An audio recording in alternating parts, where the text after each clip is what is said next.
예수님께서 부활하신 후 우리가 눈여겨야 할 제자들의 모습을 볼 수 있습니다.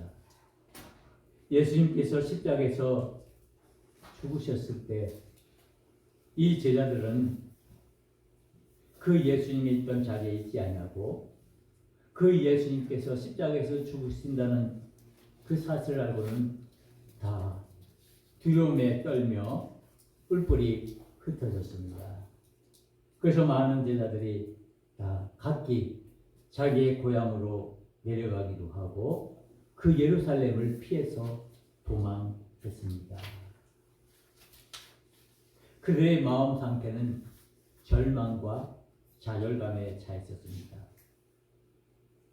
예수님께서 십자가에 달리기 전까지는 예수님께서 왕으로 오실 것을 그들이 기대하면서 예수님을 따랐지만은 예수님께서 막상 십자가에서 죽으시는 그 모습을 보고는 그 제자들은 실망하고 또 좌절해서 예수님으로부터 다 떠났습니다. 오늘 이 요한복음 21장에 있는 이 말씀은 그런 제자들의 모습이 등장합니다. 우리가 인생을 살아가면서 우리는 많은 어려움과 시련들로 인해서 우리가 기대하던 모든 것들이 이루어지지 않는 그런 상황 속에서 우리는 실망하고 절망하고 좌절하면서 살아가기도 합니다. 오늘 요한복음 21장에 나오는 그 제자들이 예수님을 떠나서 그들의 생업으로 돌아가 그들의 일을 계속했습니다. 원래 이 제자들은 어부들이 참 많았습니다. 그들은 바닷가로 다시 돌아가서 이제 그들의 삶을 살기 위해서 고기를 낚는 일을 했습니다. 어느 날 그 베드로와 많은 제자들이 이제 그 바닷가에서 갈릴리 호숫가에서 고기를 밤새 잡았는데 한 마리도 잡지 못했습니다. 그들의 그물에는 고기가 가득 차고 넘쳐야 할 텐데 막상 그들이 당한 그 일은 그들의 그물은 빈 그물이었습니다. 밤새도록 그물을 던져 보았지만은 건져 올린 것은 하나도 없었습니다. 그래서 그들은 더욱더 실망하고 좌절에 빠져 있었습니다. 이런 모습처럼 우리의 삶도 우리의 인생도 때때로 이런 경우가 있습니다. 우리가 많은 기대를 가지고 많은 희망을 가지고 살아가지만은 때때로 우리가 원하는 것들이 이루어지지 않고 우리가 겪는 많은 어려움들로 인해서 우리는 절망의 상태에 빠지기도 합니다. 우리가 믿음을 가졌다고 해서 예외는 아닙니다.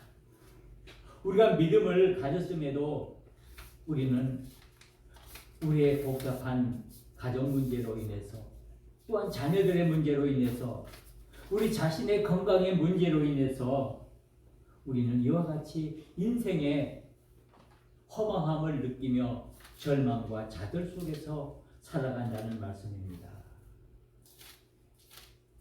우리는 이렇게 가끔 주님께 말하죠. 주님, 우리가 이렇게 애쓰면서 살아가는데 왜 아무것도 없습니까? 우리가 기도를 정말 열심히 하는데 왜 그 기도의 응답이 없습니까? 내가 주님을 위해서 열심히 봉사하고 충성하는데 왜 내 삶에 믿음의 열매가 없습니까? 이와 같은 질문들을 합니다.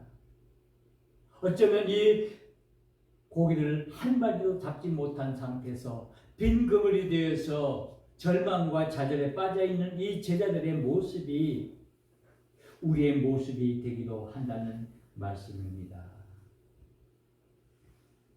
오늘 우리는 매우 바쁘게 살아갑니다.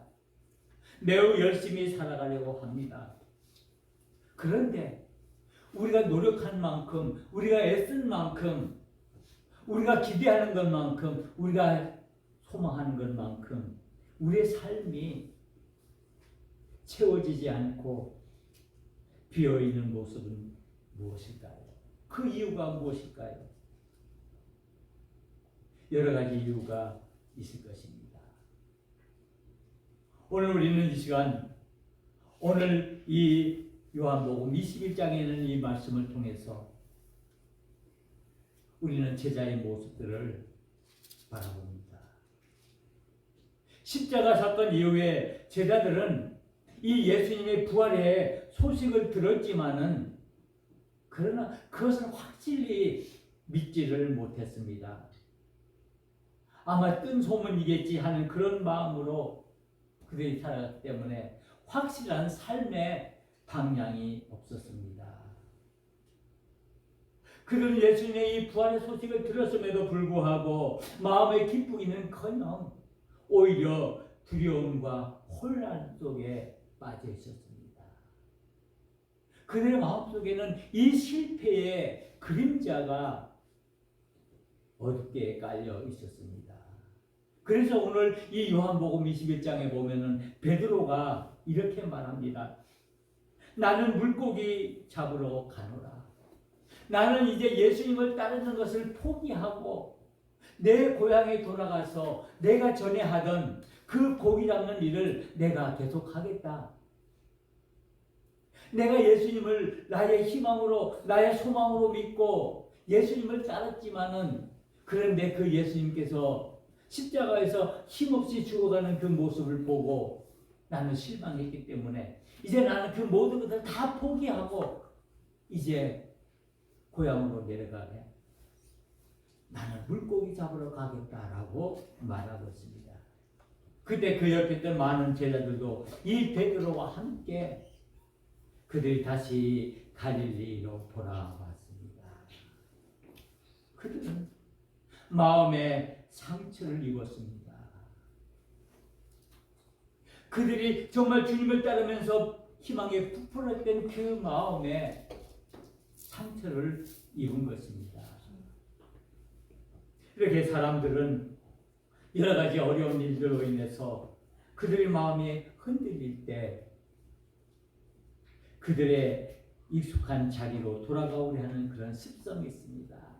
모든 것을 다 포기하고 옛날처럼 다시 그 생활로 돌아가오려 하십니다.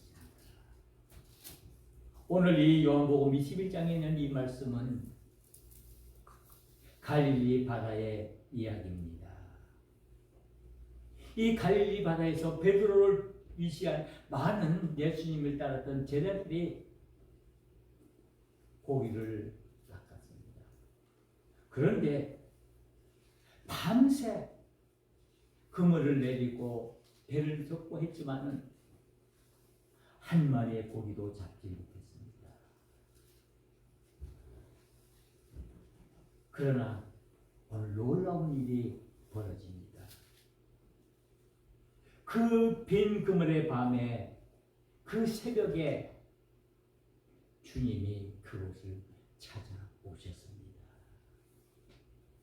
새벽 미명에 부활하신 그 예수님께서 절망과 좌절과 실망에 빠져 있는 빈 그물이 되어 있는 그 제자들에게 예수님께서는 찾아오셨습니다.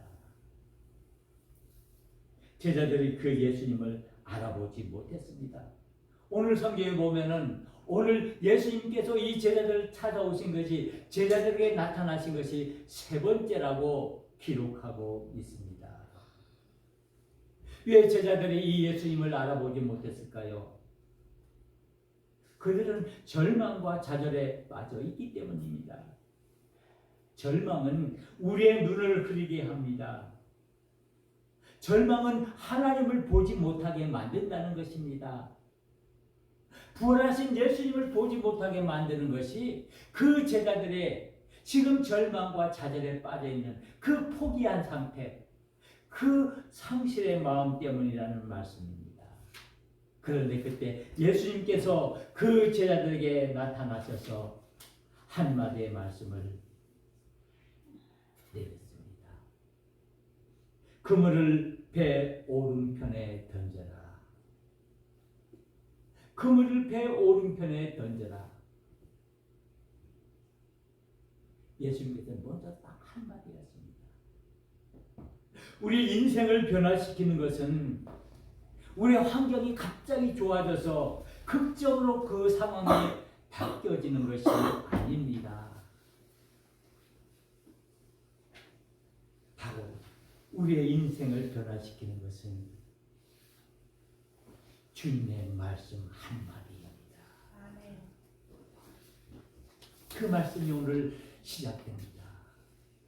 그 실망과 좌절에 빠져있는 그 제자들에게 예수님께서 주신 말씀, 그물을 배 오른편에 던져라. 그런데 놀라운 일은 뭐냐? 그 말씀에 한마디 토도 달지 않고 그 말씀에 따랐던, 그 말씀에 순종하는 그 제자들의 모습입니다.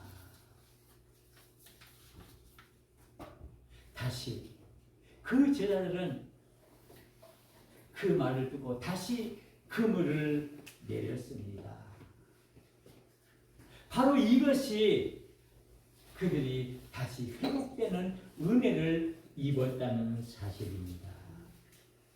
즉 말씀에 대한 순종의 모습을 보여주고 있는 이 제자들의 모습이 오늘 하나님께서 예배하신 은혜가 이 속에 있음을 보여주고 있다는 사실입니다. 다시 그물을 던지는 행위, 즉 이 순종의 행위가 참 믿음의 시작이라는 말씀입니다. 참 축복을 받는, 참 은혜를 받는 은혜의 시작이 바로 이 순종에 있다는 말씀입니다. 이 베드로를 위시한 그 제자들이 이 바다에서 어쩌면은 뼈가 굳은 사람들입니다. 이 갈릴리 바다에 대해서는 훤히 아는 사람들입니다. 그들에게 경험도 있고 그들의 노하우도 있고 그들에게 어떤 그 고기잡이로서의 어부로서의 능력이 있지만은, 그러나 그 모든 것들을 다 내려놓고 그물을 배 오른편에 던져라는 그 말씀, 그 말씀에 순종했습니다. 제자들은 처음에는 이분이 누구인지 알지 못했습니다. 그러나 예수님께서 이 말씀하시는 순간 그들의 인생의 삶의 환경이 변화되기 시작했습니다. 말씀에 순종하였기 때문에 그로 인해서 놀라운 일들이 일어납니다. 우리는 흔히 이 요한복음 21장 1절에서 14절에 있는 말씀을 예수님의 기적 중에 하나로 153의 기적이라고 말합니다. 제자들이 예수님의 말씀을 듣고 그 빈 그물을 다시 내렸을 때 그 그물이 가득 차도록 찢어질 만큼 많은 고기를 잡았는데 그 고기의 수가 153마리였습니다. 그래서 우리는 이 기적을 예수님의 153의 기적이라고 말합니다. 이 기적이 우리에게 보여주는 것이 무엇입니까? 이것은 바로 주님의 말씀, 예수님의 말씀에 순종함으로 나타나는 축복에 대해서 말씀해주고 있습니다. 비록 그 베드로를 위시한 많은 제자들이 밤새도록 고기 한 마리도 잡지 못한 빈 그물이었지만은, 아무것도 소득을 얻지 못한 그 상태였지만은, 그러나 그물을 배 오른편에 던지라는 이 말씀에 순종함으로 인해서 그 결과가 그물이 찢어질 만큼 많은 고기가 잡히는 그 모습을 우리에게 보여주고 있습니다. 여기서 153이라는 숫자 그 자체가 중요한 게 아닙니다. 이 말씀에 대한 순종으로 말미암아 하나님의 축복이, 하나님의 은혜가 넘치도록 충만했다는 사실입니다. 이 153이라는 숫자는 어쩌면은 이 제자들이 이 기적은, 이 사건은 진짜라는 것을 우리에게 보여주고 있습니다. 구체적으로 이 숫자를 보여주고 있습니다. 우리 주님은 빈 그물을 채워주시는 능력의 하나님이십니다. 우리가 인생을 살아나가면서 때때로 우리는 많은 어려움과 많은 좌절과 실망으로 인해서, 절망으로 인해서 우리가 얻어지는 것이 아무것도 없는 빈 그물의 삶을 살아간다 할지라도 우리가 주님의 음성에 순종해서 그 말씀을 따라간다면 우리는 이 놀라운 153의 축복을 경험할 수 있습니다. 우리 주님은 우리를 위해서 모든 것을 준비해 주시는 분이시기 때문입니다. 오늘 우리는 이 요한복음 21장 1절에서 14절에 있는 빈 그물로 인해서 절망하고 좌절하고 있는 그 제자들의 모습 속에서 오늘 우리의 모습을 발견하게 됩니다. 베드로는 어떤 사람이었습니까? 원래는 예수님의 수제자입니다. 예수님께서 가장 사랑하시고 예수님께서 가장 믿었던 그런 제자였습니다.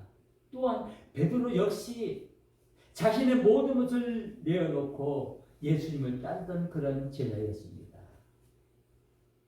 그런 베드로가 예수님께서 십자가를 지시기 위해서 골고다를 올라가실 때 어떤 일이 일어났습니까? 그는 예수님을 배반했습니다. 예수님을 모른다고 예수님을 부인했던 사람입니다.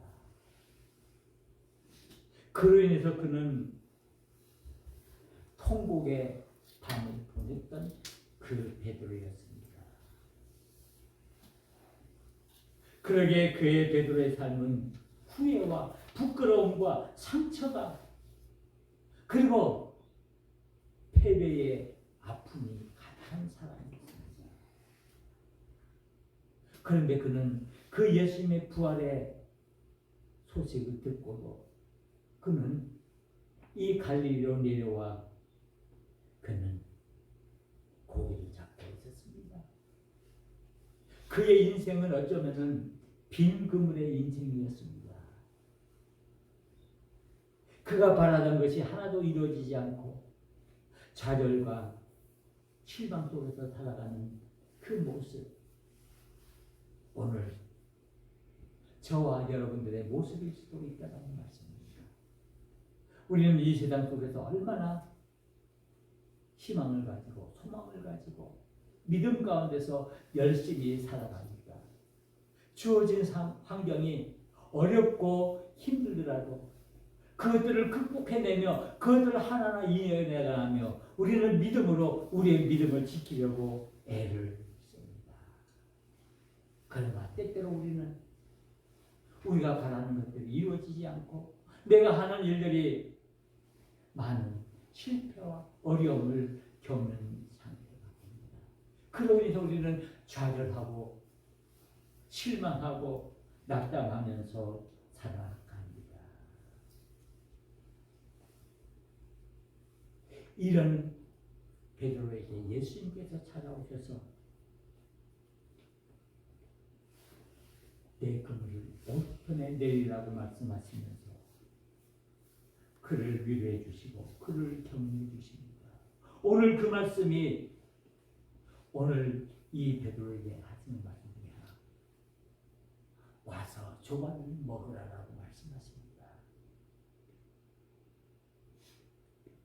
이제 우리 주님께서는 이 베드로를 찾아오셔서 그 관계를 회복시켜 주시고 그의 존재를 회복시켜 주시는 은혜를 내려 주신다라는 말씀입니다.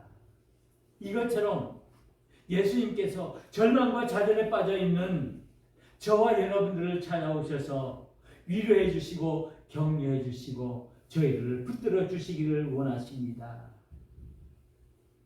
우리가 하나님의 은혜를 입은 우리들에게 와서 조반을 먹으라고 말씀하고 있습니다.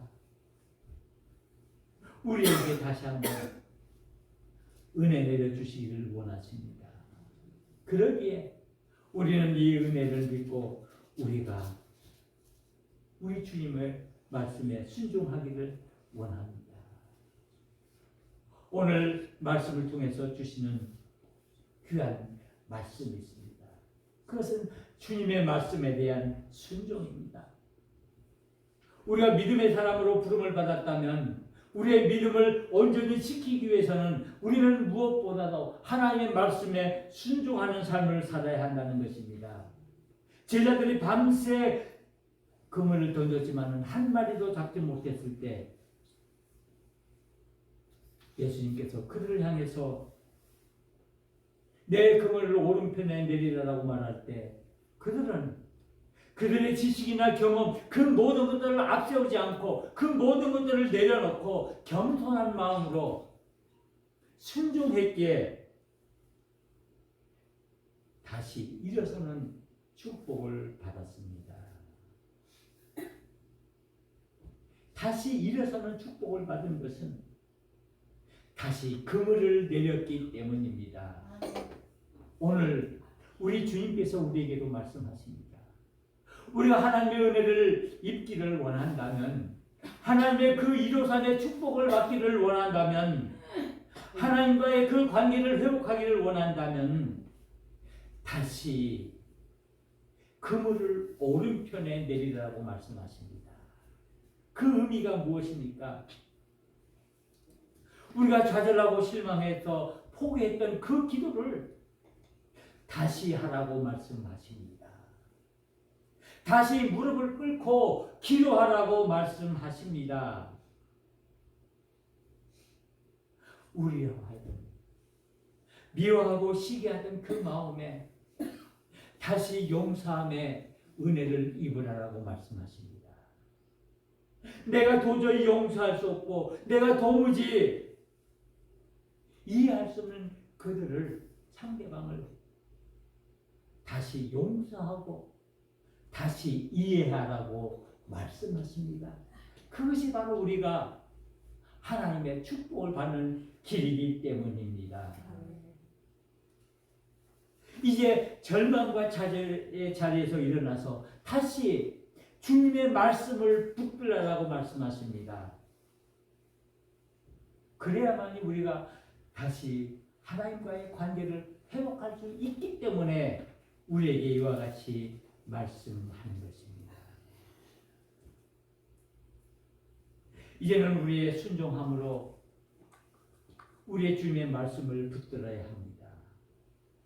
지금까지 우리 삶에 비록 빈 그물의 삶이라 할지라도 그것을 두려워하지 않고 다시 우리에게 주시는 그 은혜를 우리가 힘입고 우리가 하나님 앞으로 나와야 합니다. 말씀 앞으로 나와야 합니다. 우리 믿음의 사람들에게 있는 그 실패와 그 아픔은 결코 끝이 아니라는 사실을 우리는 잘 알고 있기 때문입니다. 우리 주님께서 우리에게 다시 일어날 힘을 주신다는 사실을 우리는 잘 알고 있기 때문입니다. 그러기에 우리는 다시 일어서야 합니다. 다시 우리는 말씀으로 일어서야 합니다. 포기했던 그 기도의 자리에서 일어나 다시 무릎을 꿇고 하나님 앞에 간절히 기도해야 합니다. 기도가 응답되지 않는다고, 기도가 이루어지지 않는다고 혹시 좌절하거나 실망하지는 않았습니까? 그러나 우리의 하나님은 우리의 기도를 들으시는 하나님이십니다. 실망하지 않고 포기하지 않고 끝까지 하나님께 기도할 때 하나님은 나의 기도를 들으십니다. 그래서 우리에게 153의 축복을 허락해 주십니다. 비록 우리의 삶이 지금 현재의 순간은 빈 그물의 삶이라 할지라도 내 그물에 아무것도 없다 할지라도 우리가 하나님 앞에 나와 기도하고 하나님께 매달릴 때 하나님은 우리의 그물들을 넘치도록 채워주실 줄 믿습니다. 이제 우리의 닫아두었던 그 마음들을 열고 우리의 믿음의 성도들을 향해서 나아가고 믿음의 사람들을 향해서 나아갈 때 우리의 관계가 다시 회복되어진다는 것입니다. 혹시 우리 마음속에 미움과 시기와 질투로 인해 우리의 관계가, 우리 이웃들과의 관계가, 우리 성도들과의 관계가 끊어지지는 않았습니까? 그런 우리들에게 우리 주님은 말씀하십니다. 다시 그물을 던져라라고 말씀하십니다. 다시 그 관계를 회복하라라고 말씀하고 있습니다. 그러기 위해서는 우리는 먼저 용서의 마음, 사랑의 마음을 품어야 한다는 것입니다. 혹시 우리 믿음이 식어버리지는 않았습니까? 뜨거움으로 들끓어야 할 우리의 믿음이 내 많은 어려움과 많은 어려운 환경으로 인해서 내 믿음이 혹시 식어있지는 않습니까? 이런 우리들에게 우리 주님은 말씀하십니다. 다시 너의 믿음에 불을 지펴라라고 말씀하십니다. 다시 일어나라고 말씀하십니다. 우리 주님께서 오늘 우리에게 간곡히 말씀하신 것, 우리 주님께서 우리를 친히 찾아오셔서 부활하신 그 능력이 주님께서 친히 우리를 찾아오셔서 저와 여러분들에게 말씀하고 있는 것입니다. 너의 삶의 비록 빈 그물처럼 느껴질지라도 그러나 그것이 끝이 아니다. 내가 너희와 함께하고 내가 너에게 명령하는 그 명령을 따라 순종할 때 다시 내 그물을 오른편에 내릴 때 너의 그물이, 빈 그물이 충만하게 되어질 것이라고 말씀하고 있습니다. 오늘 우리 주님은 말씀하십니다. 배 오른편에 던지라. 우리의 그물을 다시 내려야 합니다. 우리는 이제 주님을 향해서 나에게 오시는 그 주님을 향해서 나의 모든 것을 맡기는 믿음의 사람으로 우리가 살아나갈 때 우리는 그 빈 그물이 채워지는 축복을 누릴 것입니다. 그리고 153의 기적을 우리는 맛볼 것입니다. 우리 주님 이 아침 우리에게 다가오십니다. 기도하시겠습니다.